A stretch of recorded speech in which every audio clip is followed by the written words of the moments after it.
Formula One, the pinnacle of motorsport. The fastest cars, the biggest names, and the ultimate test of skill, precision, and bravery. Every kid who grows up watching Lewis Hamilton, Max Verstappen, or Michael Schumacher dreams of one day standing on that podium, spraying champagne while the world cheers. But getting there? It's a nightmare. Because while F1 might look like a glamorous, high-speed dream, the reality? It's brutal. It's a world where talent alone isn't enough, when a single mistake can end your career, and when you're never truly safe on or off the track. So before you start picturing yourself racing through Monaco, let's break down why being an F1 driver absolutely sucks.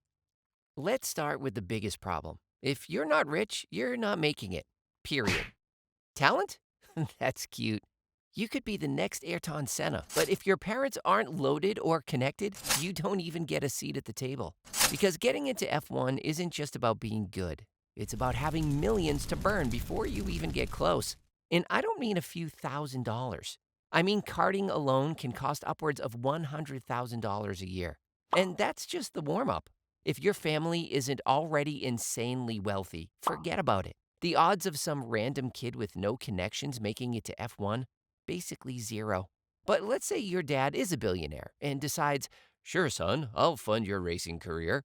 Does that make the road any easier? Not even close. So let's say you actually get the money to start karting. Congratulations! You've just entered one of the most cutthroat, merciless, and competitive environments in the world. And here's the thing you'll realize. Nobody cares if you're talented, because every other kid out there, they're talented too. And most of them have been racing since they could walk. You'll spend your entire childhood in a helmet, traveling from one racetrack to another, with weekends consisting of non-stop competition. Your friends? You don't have any. Your school? You're barely there. Your hobbies? Racing is your hobby. Your life is consumed by karting. And if you're not winning constantly, you're out. It doesn't matter how much you love racing. If you're not placing at the top, your sponsors disappear. Your funding dries up, and your dream dies before it even begins.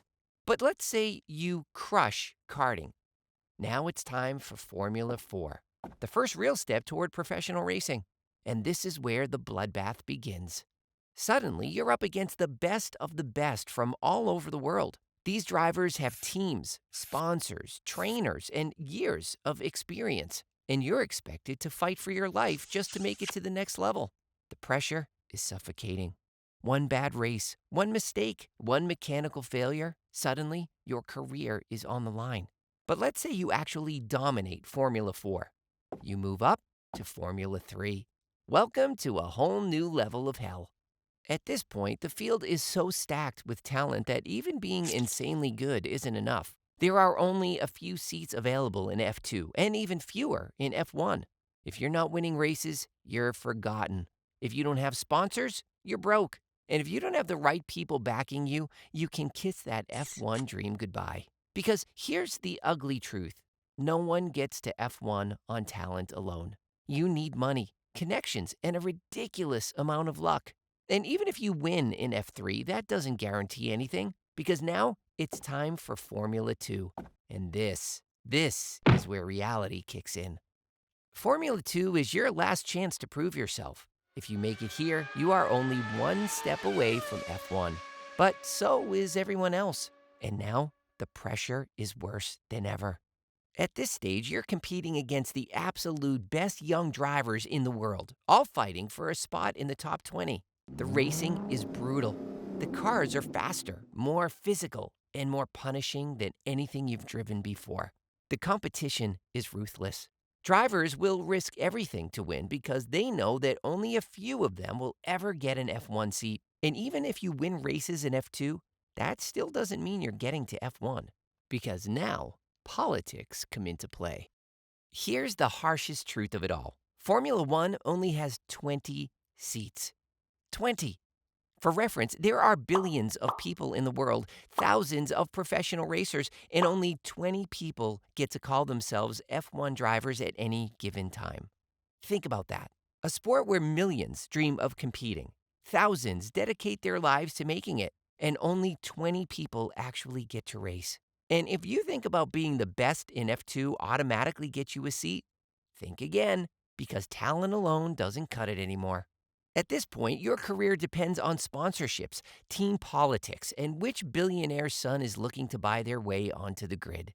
Here's how getting an F1 seat actually works.